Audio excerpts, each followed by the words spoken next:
on Friday, like during 7 o'clock, and I went out to dinner with Miss Paula, Miss D'Angelo, and Miss Morenzi. While we were at dinner, my phone starts vibrating and vibrating and vibrating. So by the time the check came, I think that there were 5 to 6 of you, not in here, but in general, had emailed overall with questions about the grade and said, "Oh, I did terrible on this test, yada yada. My life is over. I hate existence." And some of you, I can tell you, you have such a flair for the dramatic. There was one that was like, this. I think after going through and looking at this, I feel like I'm the dumbest human being that ever lived. Do you honestly think that the test to see who the dumbest human being on the face of the earth is the Chapter 5, Algebra 2, Enriched, adding and subtracting rational expressions test? Do we really think that that's actually the test that determines who the smartest and not most not smartest? Sure, don't tell Mr. Paul I said that. The most not smartest person is? No, please, stop it. What you have to understand, though, is, as I was just going through and telling the angels in 10 Enriched now, we are strictly performance-based, and that's why, God love them, I don't know how English teachers do it, because they have to sit there and judge the validity of things, and it's subjective, and be like, well, is it this? Is it? No. And I don't want to ruin it for you. And math, how many right answers are there? Sometimes you have to reject it. It's possible that there's none. Now, there's more than one way, though, to get there. And the part that I found so interesting was we were looking at what your scores were, and I plotted them out. This is another thing that you realize if you go into number theory, it's a really fascinating thing because you deal with population. But there's something called potting that ends up happening. And it seems, and potting is a very, very interesting thing to look at. Because what potting is there's studies that have been done to show it. But what potting is it is the way that we tend to hang around people who are like ourselves. We tend to live in homogeneous communities where we all share something. You all, by and large, travel in the same trajectory. Who here is in, well, you all take like Model UN, is that right? So what is that for? Is it AP Prep? Can you take AP Prep? You have to do Model UN. Is there, so is like, we'll say this. Enriched. Who here is in Enriched English? Okay. Now, by and large, that constitutes the majority of it. What that indicates is you sort of travel together in that pot. And you all probably know each other well. You've been traveling and been tracked as a group since the beginning of your time. So by and large, your experiences, though, are very local. And you don't tend to, you wouldn't, let's say, by and large, you probably don't associate with kids who are in the global. Okay? I'm assuming that your social circles probably don't overlap that much. So you associate your experiences with, the most immediate people around you. And that ends up being when somebody always goes, well, I did terrible on this test, and everyone did terrible on this. Because that was one email that I got was, everyone did terrible on the exam. Well, so I went through, and I did take umbrage with that because everyone is such a strong adjective. So I spent the first block, and I went through and plotted out what the scores were. So as of right now, and for some reason I don't know why, but your scores tend to be, the first group tends to be a little bit higher than the others. So here's what your averages were, okay? The average in here was about a 79, which pretty much the other exams that you went through and took, your averages were, the last 2 exams, the averages were an 86 and an 83. So it's not by any means out of line with what happened previously. But what ended up happening on this exam that was so interesting was the bottom, let's say, fell out. The same number of people in here scored in 90 or above is in the first 2 sections. What was the difference between the first section and these bottom 2 over here was, where was it? This the one? Yeah. What ended up happening was the same number of people scored, and this bar here represents a 90 and above, okay? The same number of people scored at a 90 or above. The problem was This second bump, if you go and take AP statistics, you realize some data is what we call bimodal, meaning that there's two modes to it, two numbers that occur frequently. This number here in the first class was an 80. So this number here, just so we're aware, this was like a 95% in your group. The second mode, though, for the other two classes, where did most people bump? Was it actually, I think it was like a 69.7 or something like that, but about a 70. So there was a big separation, and what caused the average to be lower. The top, let's say, 40 or 50% of the clientele still scored here, but it was this other part that was just substantially lower than it was previously, and obviously that's going to negatively impact the average. Looking at it, though, and before the inevitable freak out and or ask for test correction, we'll handle both at the same time. Number one, I'll say this nicely because this is like the 75th time I feel like I've had to address this. The people that were given, who had test corrections last year? Nice and high. I'm not. This is not a sign of judgment. Whose teachers offered test corrections? That's nice and high. So I actually have a legitimate. Okay. Now, we'll tell you this: the people that are doing test corrections don't know how to do test corrections. Everyone goes, "Oh, it's a wonderful thing." So then they go through and they take it to the extreme without looking at what it actually means. If you were to do test corrections, what you would have to do is the person needs to come in and you give them a second test. They don't redo the same questions that they got done before. Is that what they had you do last year? You just redid the same questions that you missed, and then magically you got points back? That's been very challenging for you to see the same question for about a month and a half and figure out how to answer it. Now, they went through, and the other thing, I love discussing with the first class because they're much more talkative than you are. They were livid about test corrections, openly pissed. And I said, why? And I was talking to, there were two people here, and they go, the girl that was sitting there goes, the person that sat across from me actually asked me if they could see my test. And then they took a picture of the test, which, yeah, took a picture of the test, and then used that person's work as the test corrections. And she goes, they ended up getting a better score than me. Let that sink in. What did that person learn to do? Take a picture and become a Xerox machine. Now, last time I checked, that means that they're training themselves either to become a photographer, which I don't know of many times where you've been like, this map is so beautiful, I'm going to pause, take a selfie with it. This is just fabulous. This is a regular Monet. The other thing that they're training themselves to do is answer one question. If you actually did test corrections the right way, what would happen is you throw out the first test entirely. You can't go back to it. You sit down and you take a new test that's harder than the second one. And you take all of it, because you don't just redo parts of it. You need to show that you understand all of it. So what's the reward for taking a second test? You have a second opportunity to show that you really understand it and the first one was a fluke. Now, the problem is, they're doing none of that down there. So all they're doing, that's not correcting a test. It's literally mean like, you might as well be making my answer. All that's doing is inflating what your grade is. And then I started talking to the kids, and I'm like, how does that make you feel? So they had some very profound insights, stuff that I didn't realize that you all were smart enough to get. One boy in the class said, it pissed me off, and he used actually some more choice language than that, because he said, it was a very astute thing. Why should I study for the first test? What's the point? I can just redo everything I get wrong later and get it done then. Is that, we'll say this, and I'm not judging either way, is that the attitude that some of you had? It's okay if that was how it was. Was it yes or no? You have no takers. Okay. Shot. It delegitimizes the exam, and it does not reward people who actually went through and know their stuff. Now, by no means does that mean you throw this on the shelf and act like it's never going to come up again. Because if you haven't realized by now, how often do you take assessments in here? Every day. Do these topics come up frequently? Yeah. You've got to know how to do them. And by all means you should. And once everyone's taken it, we'll go through and submit it out. But here's the other thing that I'll go through and show you. Because here's the thing that limited minds don't understand.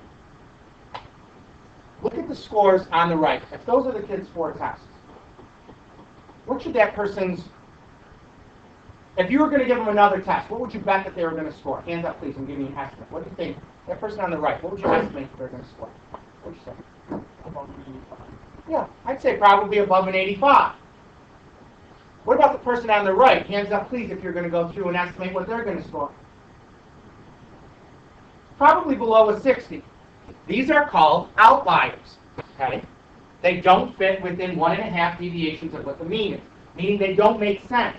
You all know what it's like in the middle of, in February, there's going to be some day where it randomly is 90 degrees in Rochester, or 75 or something like that. Is that what the normal temperatures in February are? No. So, but the other end of it is this. So I'll go through. I have no problem with looking at 4 tests and saying, yeah, you know what? Bob had a bad day. Guess what? We'll drop it. I don't care. But then you go over here, the other end, and nobody ever complains, by the way. I've yet to receive an email, and this is year 14, of somebody saying, God, I did way better on that test than I thought I was going to. Can you please drop it? I don't think it's a real reflection of what I know. That has never happened. But when I look at the one on the right, if I go through and drop that one, now I wouldn't do this because I'm not a sadist. What should I, by rights, do to this person? Drop the 90. Because that's artificially inflating their grade above. I've sat in on meetings where they go, this teacher's terrible. They go through and they graded the exams too hard. They misgraded. They lowered a kid's score 5 times out of 100 papers. And they go, terrific. But you didn't answer all of the questions. Because how many times did they overgrade the person? Missing by a lot or a little, missing above or below, it's still a miss. So you've got to understand that the same thing happens over here. Now, we don't do that because we treat you all like McDonald's hamburger. Cattle. Steer you right in there. Oh, good enough. Good enough. We want you to understand, if that's an outlier, that's what I do. I drop it. Show me that it's an outlier. Don't give me test correction garbage. We know how that thing works. Or if you want, I'll give you another test. But it's a full nother test. And the other end of it was, too, we were looking at the scores, and I have them all listed out over here. But looking at what they were, this is from Section 1, so yours are a little bit lower. The one's from Section 2. And everyone's like, everyone failed. Yeah, if you look at this, it looks like they failed because that's the score they got out of 52. That's the number of points that they got to see. The one on the right is a percentage. So within your group, we had 80s, 102s, 70s. I mean, I look at this. Is there a bunch of fluky grades? Yeah. There's a 52. That's really low. There's 181. That's probably in the middle. 96, 94, 40. That's profoundly low. 63. That shows that that person isn't meeting what we need them to do. But at the same time, it's not like some unique experience. There is a 98, a 96, a 100, a 85, 81. Getting an 80 on a test even is difficult to do. Like, that means you're getting 4 out of every 5 points. One thing, by the way, if I can show you if this is still open. Oh. Serenity now on some of these questions. Take a look, please. Why am I so frustrated with the number of people? This was question 7, who did this and left the answer as x is equal to 2. Why would that? I sit there and I look, it starts to numb the brain. It's like Novocaine for your eyes. What? Thank you. What was the first step we did on all of our questions? Restrict the domain. Is everyone in here taking the exam? Yeah. Here's another one. There were 3 questions on here that were actually for enriched students. That's it. And all of these questions were on the Regents exam. They're not even enriched level questions. They're Regents questions. Looking at this question here, even this student was going to pick number 3, and that's incorrect. Can anybody tell me why the answer is 4 and not 3? You can tell me why the answer is 4 and not 3. It's okay to miss. That's the other thing. You don't get it. It's okay to have to miss. Why would they pick 4? Why did the student pick 4 and not 3? They correctly picked 4 because they were good at algebra. What? What number did you write here? A 9. What value is this? What number did you write here? Times the 4. That's where those numbers came from. That's why it's there. You wrote a number, but it has a different value. Here's another one. This showed up last time. I thought I was giving you something terrific. I'm like, oh, this will be easy points for them. I had 15% of you missed question 5. What do you think that the people who missed question 5 got wrong? Hands up, please, if you can tell me. What do you think they screwed up? No takers? Really? Really? Look at this. What do you think they screwed up? You do my job. Yeah? Thank you. Thank you. We have people who still think I look at this and I just start dividing. This over this can reduce and then this over this can reduce. No. Factor, then reduce terms. And we have people get to the right answer the wrong way, which happens at times. Why is it inexcusable for anyone to miss question number 4? Even if you didn't have work done, just the answer, you got one of the points. Why is it inexcusable to miss number 4? Seriously? 3 people can tell me? Plug it in. Get one of the points. That's better than nothing. The other one that I was laughing at was this. Oh, here's another one. By the way, the people that screwed up the other question probably screwed this one up too. Now, I don't want it to be redundant. Luke, do you know why these people, it's so I think I said it mind-numbing last time. Why would it be so mind-numbing for them to miss this one? No? You can't. You can't. Who can tell me why this is so frustrating? If all of this work is here and then they write x equals 2.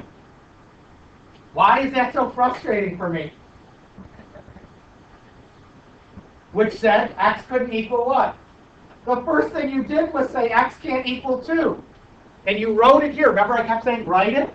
And then I see x equals 2 over here. But understand, your misses aren't catastrophic. And that's the other end. We were going through and talking with the kids on the AP earlier.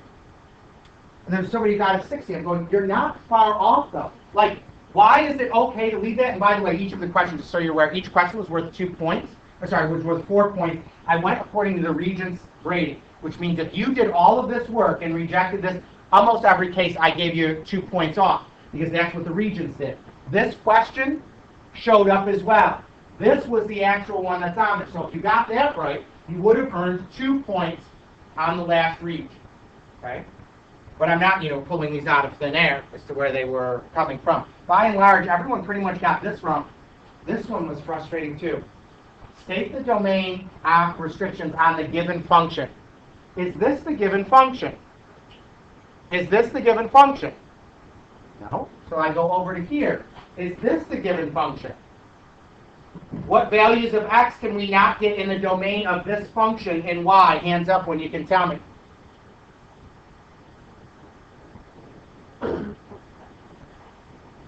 In the denominator, okay? So were some of them way below what my expectations for you are? Sure. Does it mean you're horrible at life? No. You suck it up and you move on. And show me that it's an anomaly. And you go with like 19 weeks. You go, hey, idiot, I was looking at my grades in here. And you know what? I got 3 85s and 50. What can we do about it? I said, well, you know what? You showed me that it was a fluke, so we'll get rid of it. And I literally right click, it says drop assignment. So it doesn't actually look at drop it. It drops the assignment from your grade. Guess what? It's fine. Oh well. You're fine. And all of your tests added up together amount for how much of your grade? What percent? No one knows. All of your tests are how much? No one even knows? There you go, 50%. So, but you've got to bring it on game day. Even this, there was this one, somebody goes on the other one. Their answer had like 2 on it. Or no, which one was it? It was this one up here. They said, I don't understand, I wrote 3. Literally, what does that say?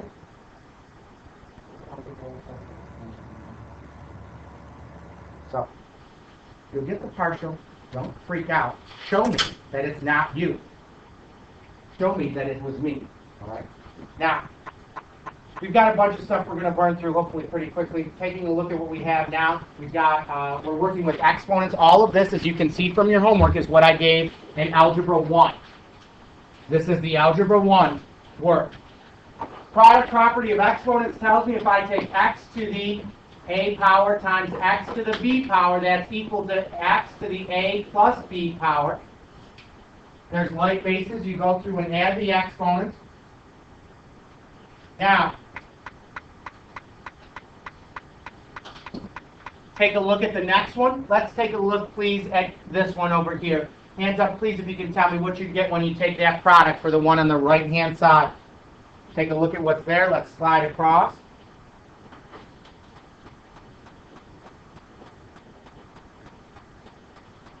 What would we have if we took this product going across? Yeah, what would you have?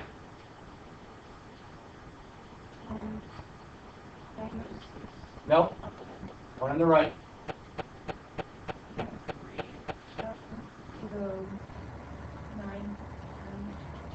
No.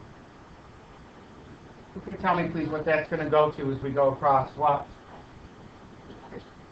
This one right here. No, the whole thing.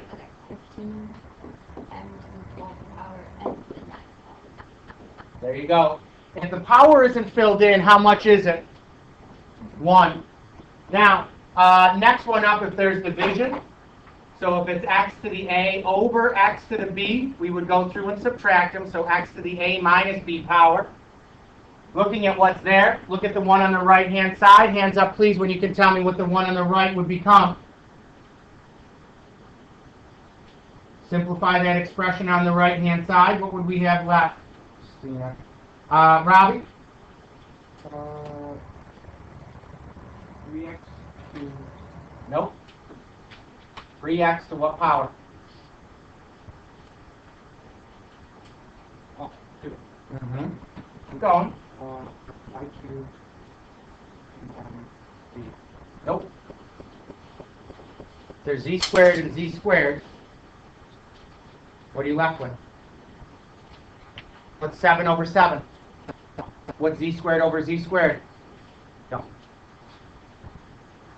Who can tell me what z squared over z squared is? What? 1. Those reduce down to 1. Keep in mind, as you're doing it, you've got powers here. The other thing you need to make sure you're judicious about is where this resides. This expression right here, is that in the numerator or the denominator? The numerator. That position matters. You need to know that. Take a look at the next one. If you've got a power to a power, so when we do this out over here, I'd say if I have x to the a raised to the b, that's the same as x to the a times b power. Now, this is where there's a bit of a disconnect. Take a look at the next one. Let's go all the way over to the right. Looking at what I have, the negative 3 is not being raised to a power. So when we do this out, it would be negative 3 times x to what power? Hands up, please, when you can tell me. Yes, 12. Next one up, if I go through and have a, let's say this, if I have an x and a y, or x times y being raised to the a power, that's x to the a times y to the a.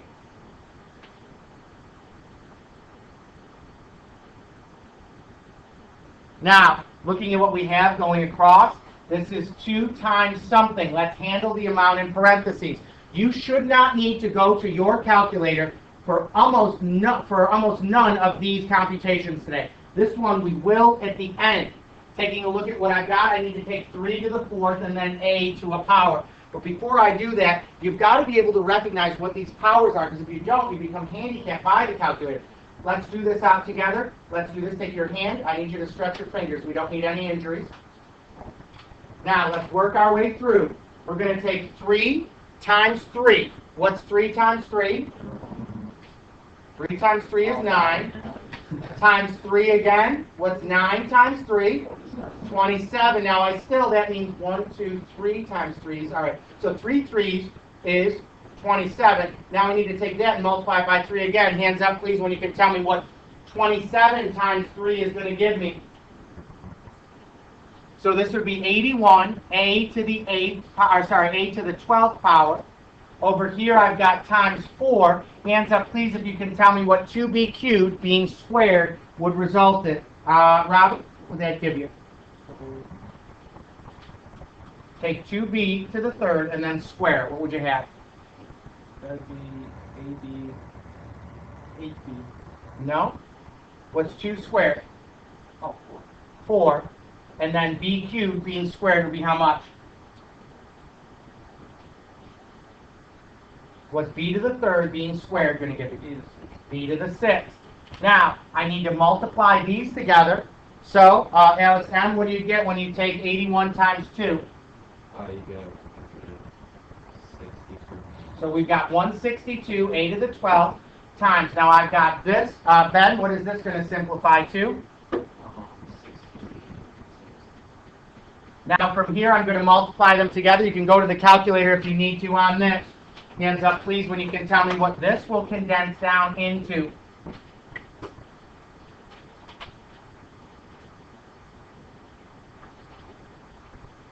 We've got no takers so far. We'll wait for 8 of you. We've got 1, 2, 3, 4, 5, 6, 7. Amanda, what'd you get? 2592. A to the? No. Not a to the 18th. Who can tell me why? I think I know what the error was. Who can tell me why it's not that? Yeah. Yeah, they're not like bases. So this is a to the 12th and then b to the 6th. Unless the bases are alike, you can't do anything with them. Now, same rule happens when you go and deal with the quotient. We'll do ones like, well, actually this. I guess if we do this out, if I have x to the a over b, y to the c, all raised to the c power, so those are two separate bases. This would be x to the ac over y to the bc power. Looking at what's there, now you could do a simplification in the beginning, that's fine. We'll see what this comes. I always like to save my simplifying until the end. Looking at what's there, let's handle this one that's on the right-hand side. What's the numerator going to become, Leah, when I square it? No. 6 squared. 36. Keep going. X to the what? Okay. Y to the? Z to the? All over. What's the denominator going to be? Nope. 12 squared. Not times 2. 144. And then y to the?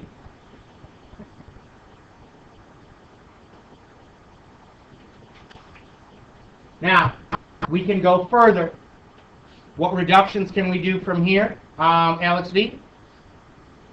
36 and 144. Is going to give you how much? You can reduce each one by 12. Okay. 3 over 2. We can go through and do more than that. You're right that goes into it. You can use your calculator to do that now. You can do about 18. More. You can do about 36. There you go. So it leaves us with 1/4. Now, look at what's there. Tell me what remains and where. So Noah, what would you be left with the variable reductions, and where is it? X to the 4th, or Yeah, where is it? top, Numerator. Okay. y to the 6th. And z to the 6th. Now, when we do this out, the reason that I knew what that was going to be right away was this. If I had done my initial reduction, I would have made things a lot easier on Alex. Take a look, Alex. What's 6 over 12 going to give you? 1 over 2. 1 over 2. And then what would you do to that 1/2 if I did the reduction first? 2 squared. What's 1/2 squared? There you go. Now, you could always use a calculator to go through and check as well. But you should be able to see that. The other thing that we need to see is this. If I have x to the negative a power, that's the same as 1 over x to the a. And it works both ways around. So if it's negative on the side of the fraction that it currently is on, it needs to change and move up to the numerator. Let's take a look, please, at the next, go all the way over. Well, we'll do both of these. We'll do both of them. Looking at what's here, this is important for you to recognize. What is being raised to the negative second power? Hands up, please, if you can tell me. What term is being raised to the negative second? Just the x. So this is 3 times. Now, instead of this being x to the negative second power, right now the exponent's negative when it's in the numerator. So where does it have to migrate to become a positive exponent? To the denominator. Now, over here it gets awkward too. In the third part, you say, well, what's being raised to the negative third power? And that right now is both a 3 and an x. So this is what we've got currently. What more can we do to proceed forward? Well, Jessica, what part of this can you evaluate out further? And what's 3x to the third going to give you?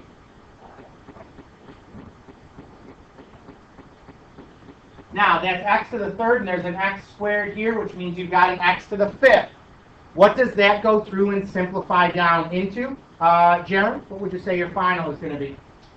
1 over. Now, the other one that we're going to have to deal with is this one on the right-hand side here. And looking at what's there, looking at what's here, I go through and say, all right, fine. If this is what I've got right away, it's a big, ugly fraction to a negative power. Hands up, please, if you would know how to evaluate this out if it was raised just to the positive third. If I made it a positive 3, who here would know how to evaluate it out? We've got 1, 2 of you, 3. Seriously? Holy cow. How did we get this wrong? Looking at what we've got now, let's make it be to a positive third power. See how right now this is to the negative third? That would mean that the numerator and denominator both need to switch spots. And then it would be to a positive third. So when I do this, I'm going to list this out now. It's 2bc squared all over 3ab cubed, all raised to the positive third power. What did I do? The numerator and denominator switched spots. Now let's evaluate out what our numerator is going to be. Erica, what would the numerator be when I cubed it? 8e cubed Great. What about our denominator? Maddie, what's that going to be? Careful. What's 3 to the third power, not times 3? 27. Keep going.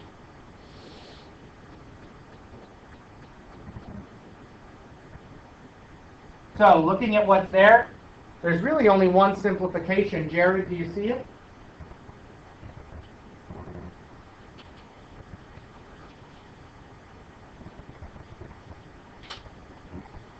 Yep. So what are you going to be left with as your final?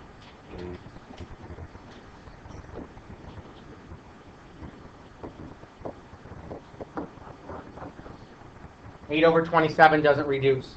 Questions on that? All right, let's bounce forward. Some of these we can do are kind of easy. If you need to see them out, here's 2 that are that are essentially done. Go through right now and do 1 and 4. Go through right now, please, and do out 1 and 4 on your own independently.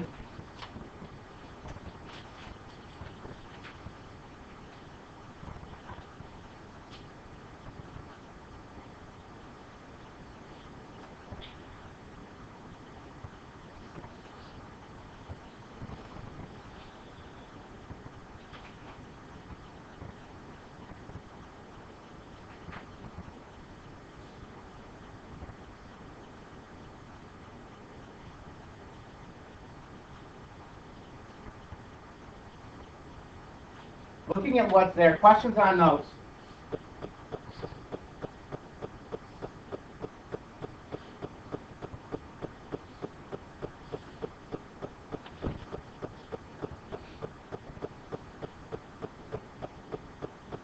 Now, let's look at these questions, because these are the ones that you're most likely to see on the Common Core read. Looking at what's there for this question, which of the following are equivalent or equal to 3x to the minus 4th power? So I'd say this, I start off with 3 raised to the x minus 4th power. And I've got to ask myself, how did I get there? Or what did I do to get to that value? See how the exponent's a binomial, or 2 parts that came together?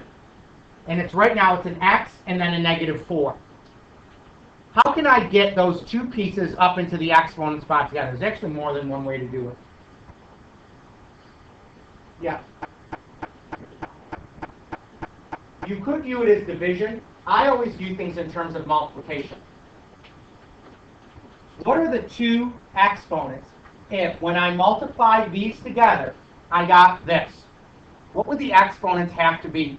If I multiplied with a like base of 3, what would the powers have to be in order to get me to an exponent of x and minus 4? Got one person who sees?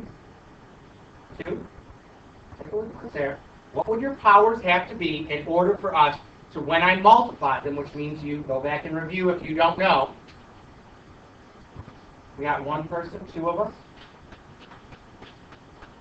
What those exponents be?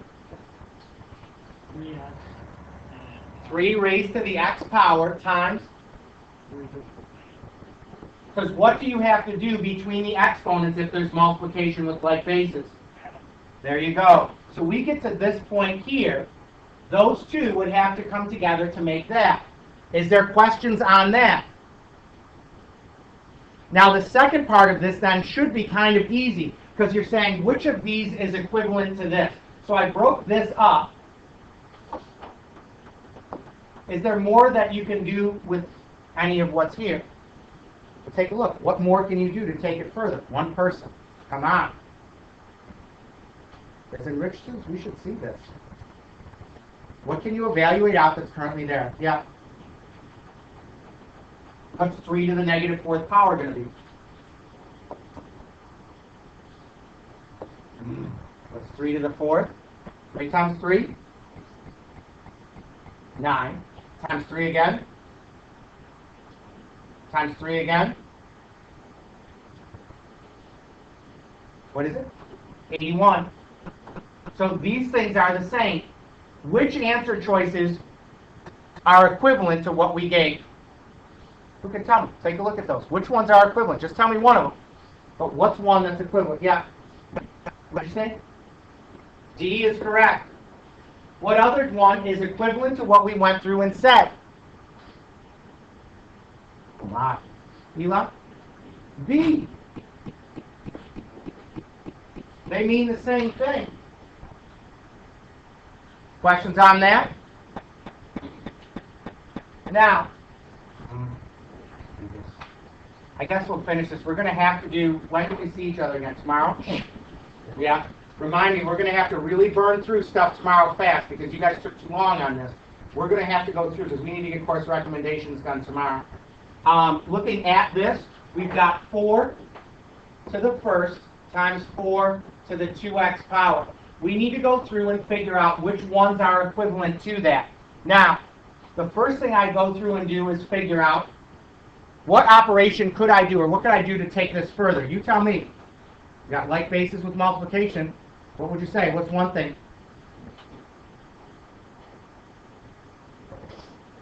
We can multiply them. And what do we do when we have exponents like this? What happens to them? So what would you get in the exponent spot when you multiply these as 2x plus 1? Now, there's actually something else that we could do on this. And it's a little bit awkward to see. So right away, by the way, we know answer choice A is one of the selections. Now here's another part that you have to be willing to see. This was 4 times 4 to the 2x power. That was what the original expression was. Where did this come from? What could I do to get this product here? How could I go through and split this up or arrive at that as the result of multiplication or a product? What could I undo to get that? Anyone see? What? Multiply the 2 or square the 4. Yeah, square the 4 and then raise it to what power? Yeah. These are the same thing. Well, wait a minute. What can we evaluate out that's here? 4 squared. And how much is 4 squared? 16. So now this is 4 times 16 to the x power. Which answer choice is that? We'll go over calculator gimmicks later, but that's the math as to why it is what it is. We've got one more that we're going to go through and do. Take a look, please, at question number 8. You should know how to do out 7. 7 is comparable to what we did previously. 5 to the x plus 5 to the x minus 1 power can be written as some coefficient times 5 to the x. Determine what that coefficient is. Now I'm going to start off with this expression right here. Where did that come from? We know that the 5 to the x, we can't break it down any further. How could I get 5 to the x minus 1 power? Hands up, please, if you can tell me. What you could do to get 5 to the x minus 1 power. You literally have done this already today with a different base. Yep. 5 to the x. 5 to the negative first. He's absolutely perfect. Now, what you have done is two binomials here. What can we do on this binomial expression? We'll look at both halves of it. What do both halves of that equation, that expression share? 5 to the x power. So let's factor it out. If they share it, it's a GCF. And that means I'm going to divide both sides by 5 to the x. What's 5 to the x divided by 5 to the x? 1. And what is 5 to the x times 5 to the negative first divided by 5 to the x going to leave you with? 5 to the negative first. Well, wait a minute, what's 5 to the negative first the same as? What's 5 to the negative first the same as, John Paul?